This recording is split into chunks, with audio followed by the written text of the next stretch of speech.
Okay, I've got the carburetor, at least the top half of it, cinched down in the vise here. And I just wanted to take a minute to show you how to do this without damaging the carburetor. I've grabbed some scrap pieces of wood and I've used them to clamp between the carburetor body and the vise. You see we have metal jaws, and these actually have this like knurled edge on them that's supposed to grip to whatever you clamp down. We don't want that on the carburetor body because it's going to damage the finish. It's going to dent or deform the material if I'm not careful. I don't want that. I want there to be no evidence that I've done anything to this carburetor. It should remain the same. I shouldn't have nicks, scratches, dents. Sometimes it's unavoidable. In this case, doing this using the wood is going to save us in the end. So I can clamp this down. I don't have to go very tight at all. I have a much less force applied than you would think, and it's fixed in there tight. So I need to do this if I need to break a bolt loose, a screw. It holds this in place and allows me to put a lot more force onto this in the proper manner. Okay, everything's supported. It's not going to fly across the table like you're going to see in the video. That's the proper way to do it. So I want to show you that. Something else I haven't done in this video so far, but should have been doing, is protecting the carburetor better by just having it on the table. We have these stainless tabletops, which is great for sanitizing and keeping track of parts, but it's kind of rough if you're working on this like you saw in the video, and this is bouncing around, getting moved on the table. You still have metal on contact with metal, and that's going to lead to a lot of scratches and nicks and damage to the finish. You can't really see anything here. We've gotten pretty lucky, but over time, repeated use, it's going to keep scratching the tables up, and it will eventually damage the carburetor. So I've grabbed these silicone mats to put in between the carburetor and the table whenever needed. So unless you're just sitting here and not moving it and working on it, if it's going to bounce around, move, it's better to have it on this mat. Welcome back. This is part 3 of the video series on disassembling, inspecting, repairing, and rebuilding the MA4-5 carburetor. In this video, we are going to tackle disassembly of the bowl. Okay, in previous video, part 2, we took apart the top half of the carburetor and fully disassembled it. In this section, we're going to tackle the bowl itself. So the first step in the manual here is to remove the idle tube. The idle tube is otherwise known as your idle jet, and it threads in right here. You can see that flat blade screwdriver slot. We have to be very careful, especially because this has corrosion. These like to corrode themselves to the actual bowl, and it's very easy for a screwdriver to strip out the slot to remove it, and then it becomes a much more difficult job. So I'm going to go ahead and grab the widest flathead screwdriver I can get that fits in there, and this is what we want. If I get one that's wider, it'll scratch and start peeling material away from the bowl itself. If I get one too thin or too narrow, it's easier to strip it out. So this one looks pretty good. Let's see how difficult this one is to remove. Keep downward force while you turn. Do not let up on it. If you do, you give it the chance to jump out of the slot. So always push in while you make your turn. Now it's getting tighter here. So I'm going to actually go back the other direction to give that corrosion a chance to break up. I'm going to work it back and forth. We're going to bring it back out, see if it's any better. It goes just a little bit further every time as it digs through that corrosion we've left behind.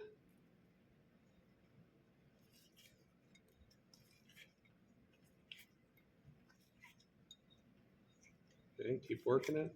It's a slow process, but if you rush this to try to save time and this gets stuck in there, you're going to wish you saved, or I'm sorry, spent the extra minute trying to get it out properly instead of spending an hour or two trying to drill it out and retap it. Okay, once it's fully unthreaded, it should come out just like this. This one's really dirty. You can look down in it. You should be able to see light through it. If you can't, then it's completely clogged. Then in the side of it here, we should have a hole that is visible.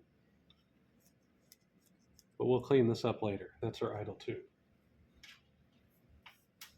Next one, remove nozzle by bending tabs on safety washer and remove washer. Okay, now we're going to remove our main discharge nozzle right here in the center. This is where the fuel leaves the bowl and gets sucked into the passing air. So once it's drug out, it mixes with the air and flows up into the engine. You have another one of these safety washers down here. I want to make sure that all my tabs are bent down and then grab the appropriate socket to remove that. It has to be a deep well to clear the discharge nozzle. I'm going to guess, I think I guessed wrong. Nope. It is, in fact, in this case, a 9/16. Make sure it fits nice and tight. And same with this. This is made out of brass. It's a soft metal. If I'm not careful and I let this slip, I round off the hex, and it makes it much more difficult to remove. Not to mention, you might have to buy a replacement instead of getting to reuse this part. And nothing on these is cheap. Come on. There we go. This one didn't give us much trouble. If it was going to be any harder than that, break loose, I was going to have to go clamp this in the vise. You hear that squeaking? Threads are dry, probably crusty. If at any point it feels hard or you're trying to force it, stop. You shouldn't have to. Use that trick I just showed you earlier with going back and forth, trying to break up whatever's keeping it from coming out. See, right now, I'm almost fully out of here, but it's getting a little too tight for my comfort. So I'm going to go back. Let's see if it'll come out this time. Getting a little tight. Back in.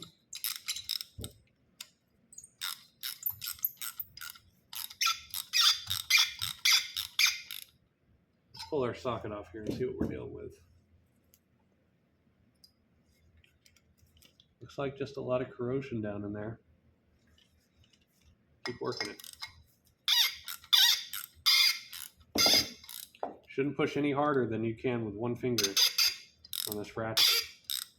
Okay? If it requires more force to turn the ratchet than you can do with one finger, it's too tight. Okay? You're going to break something.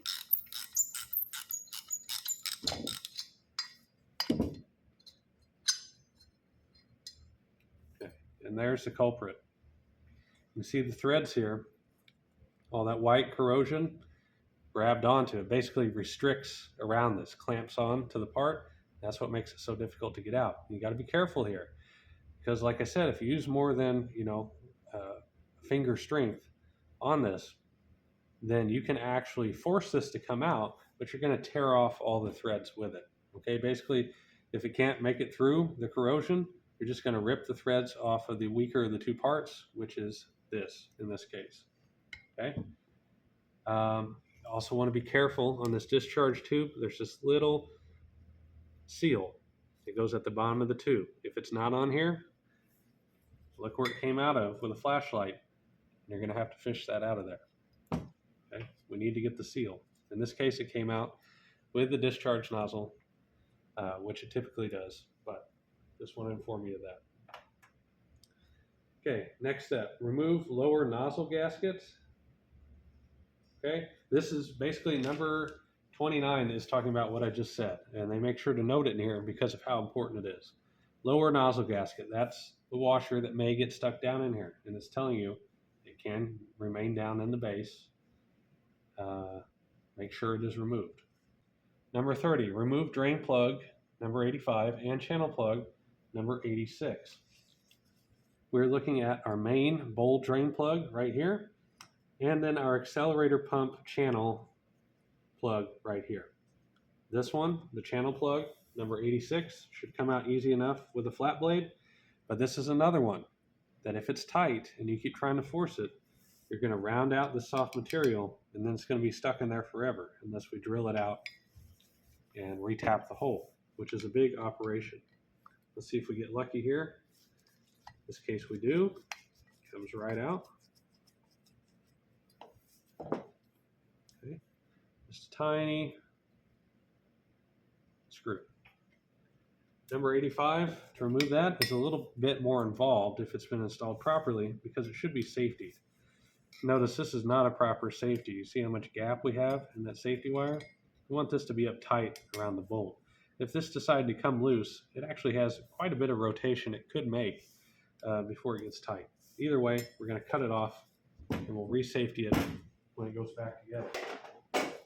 Make sure to have proper PPE, safety glasses. You don't want to get hit with this. We're going to make a few snips. In this case, I don't have easy access to cut the single wire like I prefer, so we'll work our way through it. Okay. One snip there.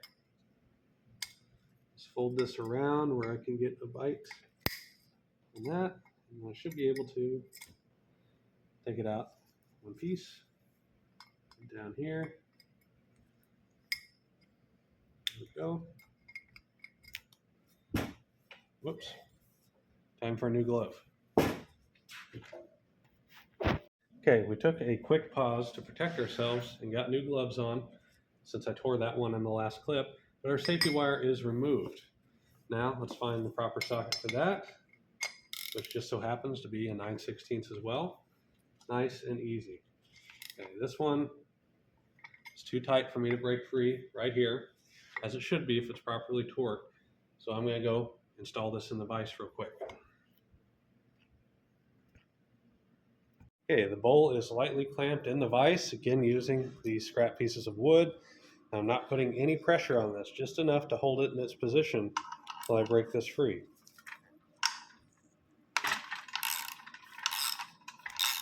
This is a pipe plug, which means the threads are tapered. The more you crank down on it, the more it digs into the material around here. Basically, think of like a cone shape. It's hard to see on camera, but towards this end, it's much narrower than it is up here. So the further I try to run it in, the more it tries to seal or push against the threads. It's possible to over tighten these and crack the housing since you're basically pressing everything apart, putting more force on it. So that's where torque specs come in handy and why you should torque everything properly, because you can easily damage and ruin a $1,000 to $2,000 part because you get overzealous with the wrench. Okay, I'm going to set that in there for now. Let's get back to our table. Okay, the next step may or may not apply to you depending on your carburetor, and that's step 31. Remove fuel baffle screw number 87, safety washer 88, and baffle 89 if used. If I look down in the bottom of the carburetor here, I see this hole. I don't know if you guys can see, hopefully we're in camera. There's a hole down there. On some models that is threaded, and you have this tin plate that sits down over here and acts like a shield around the mixture control. So if fuel sloshes around, apparently it protects it from that sloshing fuel. Not all models use that. So in my experience, very few that I've come across actually have that installed, but it is something you may have in yours. So if you do, you simply unscrew the flathead that would be threaded into that hole. When the screw comes out, this plate lifts up out of there and you set it to the side. If I have one laying around, I'll throw in a clip here of that. Number 32, remove pump inlet check valve assembly.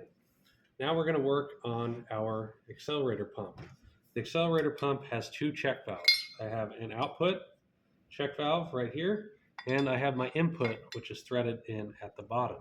I have to be very careful with this bottom one because it has a wire that retains the actual ball bearing, which serves as the check valve in the bottom. And if I cram down too tight or use the wrong tool, I can bust that wire and then the ball will want to fall out with it. So you'll understand what I mean here in a second. Let me get a different tool.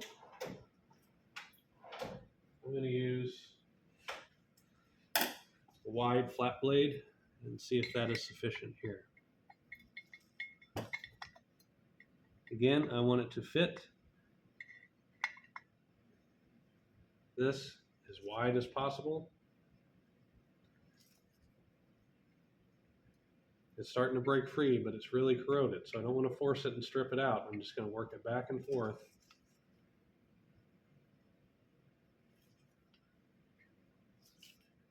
Until I overcome that corrosion.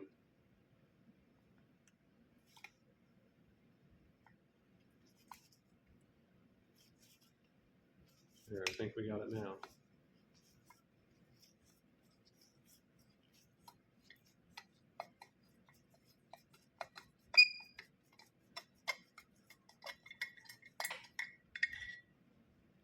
Look at all that powder come out of there.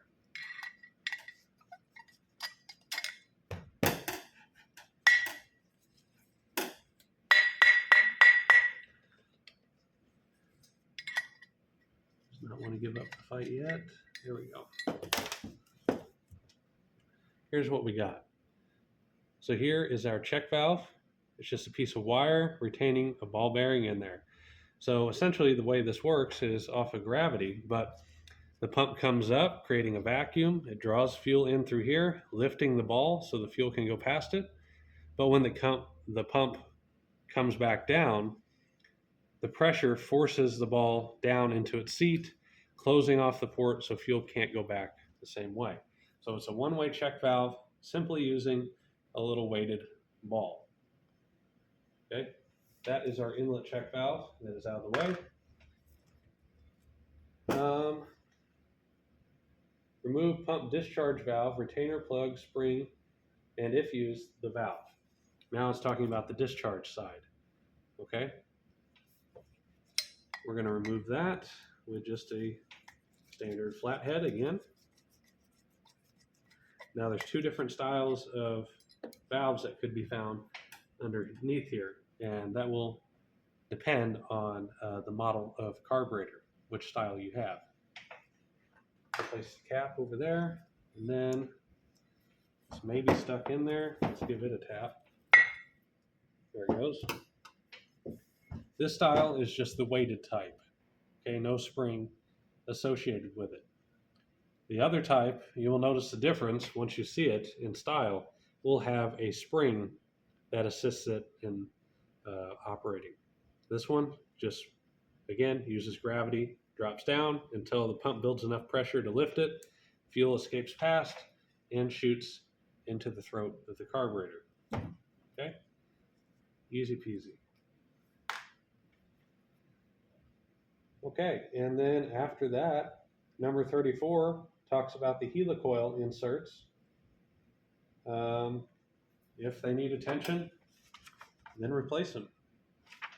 What it's talking about there is right here, where it mounts. We typically have a helicoil.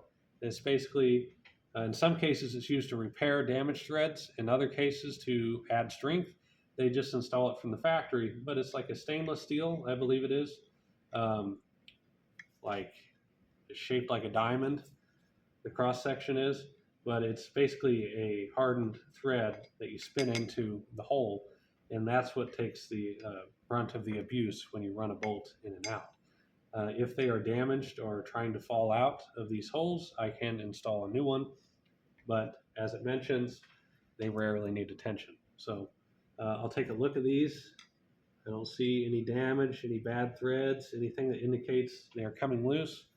So this is plenty good. And that's it.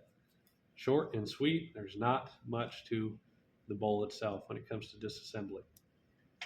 The next part of this video is going to be cleaning and inspection. So look forward to the next part. This is where we clean the carburetor up, get all the corrosion and dirt off. And then once it's clean, we can start measuring to see if everything is still within tolerance or not.